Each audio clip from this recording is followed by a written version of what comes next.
दोस्तों, जब भी कोई व्यक्ति जेल में बंद होता है, जेल में जो बंद किया गया, मजिस्ट्रेट साहब ने जो आपको जेल भेजा, अरेस्ट करने के बाद जब पुलिस ने 24 घंटों में आपको मजिस्ट्रेट साहब के सामने पेश किया, वहां से आप जेल चले गए। जेल जाने के बाद कुछ वक्त के बाद, महीना, 2 महीना, 3 महीना, या फिर कोई सीरियस ऑफेंस है तो 1 साल 1.5 साल भी हो सकता है उसके अंदर। उसके बाद जब आपकी बेल हो जाती है, अब बेल तो ग्रांट आपको हो गई, बेल आपको मिल चुकी है। बेल मिली हो चाहे सेशंस कोर्ट से, चाहे हाई कोर्ट से, चाहे सुप्रीम कोर्ट से, पर क्या वहीं से जैसे ही बेल का ऑर्डर हुआ, क्या आपको रिलीज कर दिया जाएगा सीधा जेल से? क्या ऐसा ही होता है?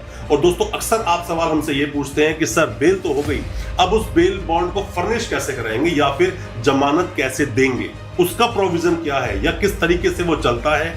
बेल लेने के बाद हाई कोर्ट से आपकी अगर बेल हो गई है तो क्या वहीं से ऑर्डर सीधा पहुंच जाएगा जेल के अंदर और आपको रिलीज कर दिया जाएगा? और क्या तरीका होता है उस बेल बॉन्ड को फर्निश करने का? किस तरह से आप किसी व्यक्ति को जिसकी बेल हो गई है, बेल का ऑर्डर हो गया है, किस तरह से अब उसको आप जेल से छुड़ाएंगे, उसके बारे में डिस्कस करेंगे अपनी इस वीडियो में। ज्यादा कुछ जानने के लिए दोस्तों बने रहिए हमारे इस वीडियो के साथ। नमस्कार दोस्तों, स्वागत करता हूं आप सभी का अपने इस यूट्यूब चैनल पर। मेरा नाम है वीरेंद्र वर्मा।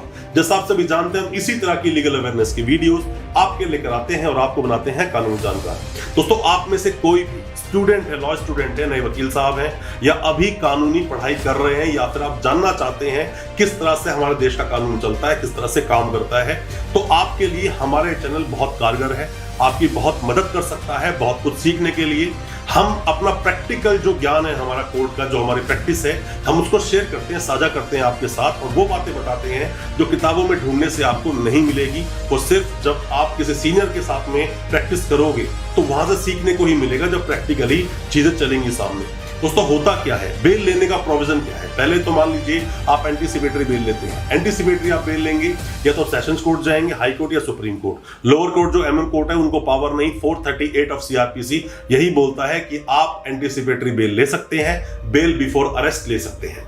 अब बात आती है, कोई भी आपका जानकार, परिजन, कोई भी किसी भी तरह से जो भी सगा संबंधी या जानकार कोई जेल में है, अब उसकी आपको बेल करवानी है। सेशंस कोर्ट मान लीजिए आप गए, बेल सैंक्शन आपकी हो गई, चलो एक ही प्रोविजन हो सकता है। उसके आगे मान लीजिए आप यूपी से हैं, गाजियाबाद में आप रहते हैं, दिल्ली से हालांकि बहुत पास है हमारे गाजियाबाद रहते हैं, नोएडा में रहते हैं, बेल इलाहाबाद हाई कोर्ट से हुई है, बहुत दूर है ये, इलाहाबाद हाई कोर्ट से बेल सैंक्शन हो गई। अब किस तरह से बेल बॉन्ड को फर्निश करेंगे? क्या 10-15 दिन, 20 दिन और वेट करना पड़ेगा?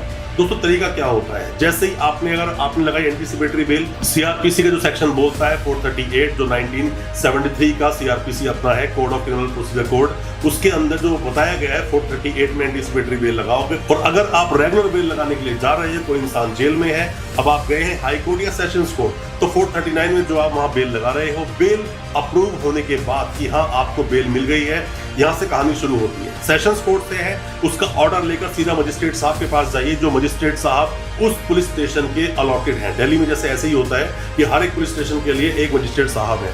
आप उनके पास जाएंगे, फॉर्म 45 जिसको बेल बॉन्ड फॉर्म बोला जाता है, उस फॉर्म का पूरा भरेंगे। जो भी बेल देने के लिए आया है, एक वो व्यक्ति होगा, उसका आधार कार्ड लगेगा, फोटो लगा दीजिए उसकी, साथ में ही जो श्योरिटी दे रहा है, वो हो सकता है कि आपको वो अपना फिक्स डिपॉजिट एफडी होता है वो दे दे, एफडी दे सकते हैं, या फिर किसी गाड़ी की आरसी दे सकते हैं, या किसी भी तरह से जो भी श्योरिटी आपके पास है उसकी डिटेल, और साथ में ही जो जमानती आया है उसकी डिटेल आप उस फॉर्म में फिल करेंगे। साथ में ही कोर्ट का ऑर्डर लगाएंगे कि इनको बेल मिल चुकी है। जो कंसर्न, जो भी उसके अंदर एक्यूज है, उसका नाम उसमें मेंशन होता है कि ये एक एक्यूज है जो इस जेल में बंद है, और उसको ऑर्डर हो चुका है, हाई कोर्ट से हुआ तो हाई कोर्ट, और सेशंस कोर्ट से सेशंस कोर्ट या सुप्रीम कोर्ट से हुआ है तो उसका भी ऑर्डर लगाना होगा आपको।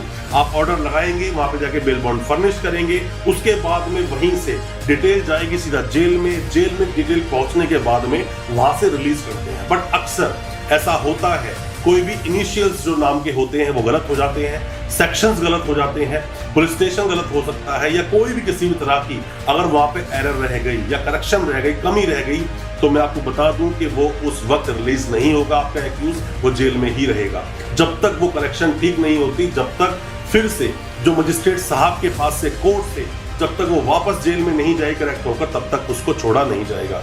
और ऐसा अक्सर देखा भी गया है। तो आप क्या करें, जब भी आप बेल बॉन्ड फर्निश करवाते हैं, जो अहमद साहब बैठे होते हैं किसी भी कोर्ट के, जाकर वहाँ फाइल देखिए, और फाइल में देखने के बाद में जो एग्जैक्ट डिटेल्स हैं, उन डिटेल्स को सही तरीके से आप अगर भरेंगे, बेल बॉन्ड को सही तरीके से आप फर्निश करेंगे, तो मेरा मानना है जब बेल उसको मिली है किसी भी एक्यूज को, वो उसी दिन रात को छूट जाता है, नेक्स्ट डे छूट जाएगा मैक्सिमम, और ज्यादा वक्त जाया नहीं होगा। क्योंकि जो जेल में होता है जब बेल हो जाती है वो तो अंदर तड़पता ही है कि वो बाहर कितनी जल्दी ना निकले। उससे ज्यादा इम्पेशेंट हो जाते हैं उसके परिवार वाले कि वो आज ही बाहर निकल जाए किसी भी सूरत में, और अगर वो उस दिन बाहर नहीं निकला और उन्हें साथ में पता चल जाए कि वकील साहब की किसी गलती से वो अभी भी जेल में है 1 या 2 दिन, तो आपका क्लाइंट खराब हो सकता है। तो बेहतर है कि आप जब भी बेल बॉन्ड फर्निश करें बहुत अच्छे से स्टडी कर ले, देख ले कितने की श्योरिटी मांगी है, कितने की आप श्योरिटी दे रहे हैं, कितने लोगों की श्योरिटी मांगी है, क्या क्या कंडीशंस हैं। जिन कंडीशन पे बेल हुई है वो कंडीशन भी अपने क्लाइंट को आप जरूर बता दें, उसमें बहुत ज्यादा आपको मदद मिल सकती है।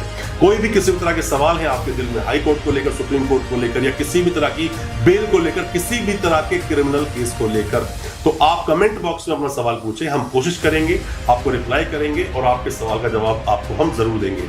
अच्छा लगा आज का वीडियो, हमारी वीडियो को ज्यादा से ज्यादा अपने दोस्तों परिजन परिवार में शेयर करें ताकि वो भी अपने आप को कानूनी जानकार बना सके। बहुत बहुत शुक्रिया, धन्यवाद हमारे इस वीडियो के साथ बने रहने के लिए।